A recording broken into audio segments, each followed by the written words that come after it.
नमस्कार म्हणलं. नमस्कार, बोला की. ते 2 दिवसापूर्वी गायकडे आलो होतो. गायची काय परिस्थिती आहे? सध्या आता परिस्थिती चांगली आहे आता. ओके एकदम ताकद. रिझल्ट आलाय का? हो, ओके ओके, रिझल्ट आला. तुम्ही हा. काय झालं होतं पहिलं?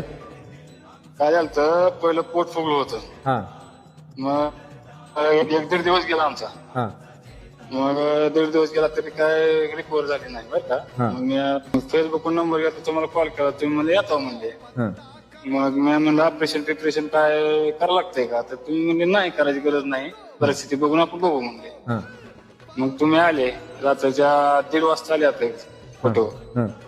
मग फोटोवर आल्यावर ट्रीटमेंट दिली तुम्ही. गायची परिस्थिती बघून आता ओके झाली गाय आपली. रिझल्ट आला ना? ट्रीटमेंट रिझल्ट आला. ओके. ट्रीटमेंटवर रिझल्ट आला आपल्या अगोदर तुम्ही गायची तुमच्या ट्रीटमेंट आधी गायची गॅरंटी आम्ही सोडून दिली. गाय सोडून दिली ती. किती लिटर हा, दुधाची गाय ती गाय आपली? आमची गाय 20-22 लिटरची गायची. 20-22 लिटरची ना?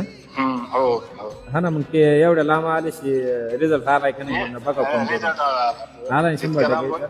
100% रिझल्ट आला सर. हा जवळजवळ 130 किलोमीटर अंतर होतं. हो, जास्त असेल ते. 11 वाजता निघले होते तुम्ही. हा 11-150 11 वाजता किलोमीटर. निघले आणि 1:30 वाजता पोहोच झाले माझे. जाऊ द्या, टायमाचा काही विषय नाही. गाय वाचली याला महत्व आहे. होय ना, होय ना. हा ना, एवढ्या लांबून आलो तर प्रयत्न केला आपण, गाय वाचली. तुम्ही नो गॅरंटी हो. गाय सोडून दिली. हो, ओके ओके सर. हो, सगळंच क्लिअर झालं. काय अडचण काय कधी अडचणी होत्या तुम्हाला फोन करा फक्त काही प्रॉब्लेम असला. ओके.